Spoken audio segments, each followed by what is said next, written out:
Assalamualaikum warahmatullahi wabarakatuh. Selamat pagi anak-anak ibu semuanya, kelas 5B. Hari ini diawali dengan pembelajaran tematik, yaitu kita akan membahas tema 1, subtema 1, pembelajaran 1 dan pembelajaran 2. Nah, untuk mengawali pembelajaran tematik kita, kali ini Ibu akan membahas tentang ide pokok pada sebuah paragraf. Nah, kita dalam tema ini akan mengetahui dan mencari apa ide pokok dalam sebuah paragraf. Nah, kita ketahui dulu apa itu ide pokok. Ide pokok adalah gagasan yang menjadi dasar dalam sebuah paragraf. Ide pokok ini mempunyai kata lain yang mempunyai arti yang sama seperti gagasan pokok, gagasan utama, pikiran utama, pokok pikiran. Ya, semua itu mempunyai arti yang sama, yaitu ide pokok. Hanya katanya yang berbeda. Nah, ide pokok ini dituangkan di dalam kalimat utama. Apa maksudnya? Untuk mencari ide pokok, kita perlu tahu dulu atau mengenal yang namanya kalimat utama. Kenapa?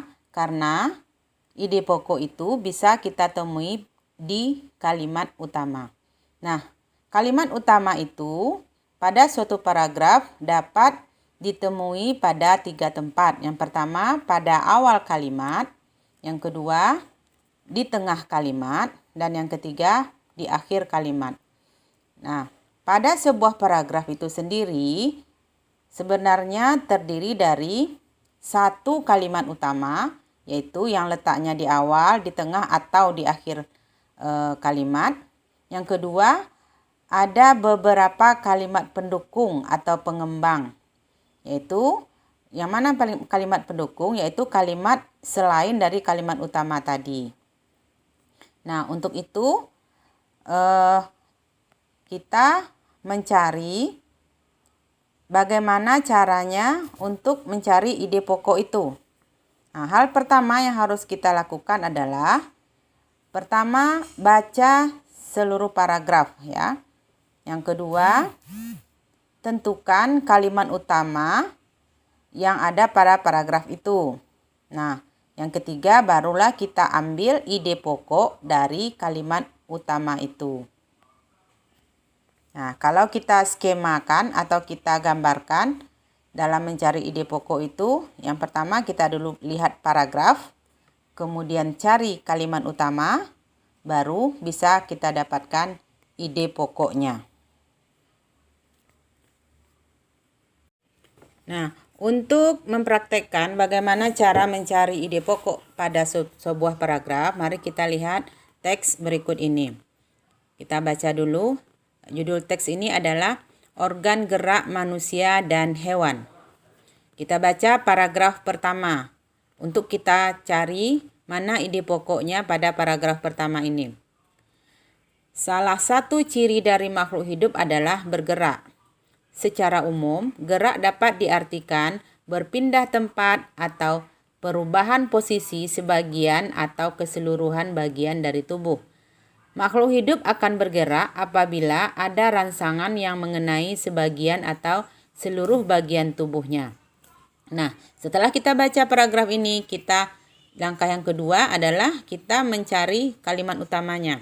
Nah, setelah kita baca lagi, ternyata kalimat utamanya itu membahas tentang gerak makhluk hidup, yaitu kalimat utamanya ada pada awal kalimat, yaitu salah satu ciri dari makhluk hidup adalah bergerak. Nah, sekarang kita sudah dapat kalimat utamanya.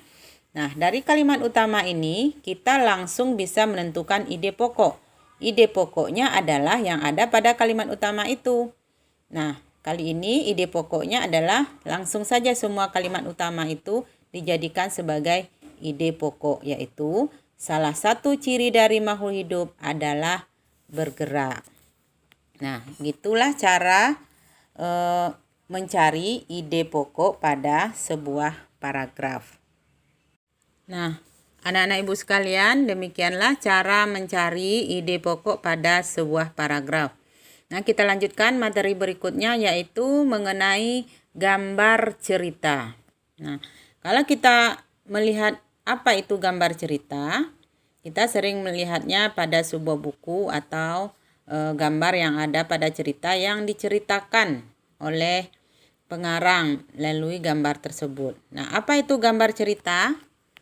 Gambar cerita adalah serangkaian gambar yang mengandung sebuah cerita. Ya, jadi cerita itu disusun dan dibuat kalimat-kalimat di bawahnya menjadi sebuah cerita. Contoh adalah salah satu contoh gambar cerita ini adalah membuat gambar ilustrasi, ya. Nah, kali ini kita akan membuat gambar ilustrasi. Nah, kita akan mengetahui terlebih dahulu langkah-langkah dalam membuat gambar ilustrasi. Langkah pertama yaitu kita harus menentukan dulu gagasan atau ide. Ide apa atau gagasan apa yang mau kita gambar. Bisa saja tokohnya apa, suasananya bagaimana, ya. Baru kita lanjutkan dengan tahap yang kedua yaitu sketsa. Apa itu sketsa? Sketsa adalah rancangan gambar yang dibuat dengan sedemikian rupa yang sesuai dengan gagasan atau ide kita yang tadi. Sketsa ini kita buat dulu dalam bentuk pensil, ya, kita coret-coret di kertas untuk menceritakan gagasan kita tadi. Nah, setelah yakin sketsa ini bagus dan bagus tata letaknya dan ukuran objeknya, baru kita lanjutkan ke langkah berikutnya yaitu pewarnaan. Nah, dalam hal pewarnaan ini kita boleh membuat pewarnaan dengan dua cara, yaitu sesuai dengan warna aslinya atau imajinasi kita sendiri. Nah, dalam menggambar ilustrasi ini kita menggunakan media gambar. Nah, media gambar apa yang kita gunakan? Yang pertama, media alas gambar. Apa itu? Alas gambar adalah tempat untuk menuangkan ide kita atau untuk menuangkan gambar yang akan kita lukis. Ya, contohnya ada di kanvas, di kain, kertas, ya, di kaca juga, atau kita mau menggambar di komputer, bisa saja, ya. Kemudian yang media gambar yang kedua adalah media pewarna. Nah, pewarnaan ini ada dua, pewarnaan dengan pensil warna atau yang dibilang juga dengan teknik kering. Yang kedua yaitu mewarnai dengan cat air. Nah, hal ini disebut juga dengan teknik basah. Nah, demikianlah langkah-langkah dan media gambar yang kita bisa lakukan dalam membuat gambar ilustrasi. Oke, demikian untuk materi kita pada hari ini. Terima kasih banyak. Assalamualaikum warahmatullahi wabarakatuh.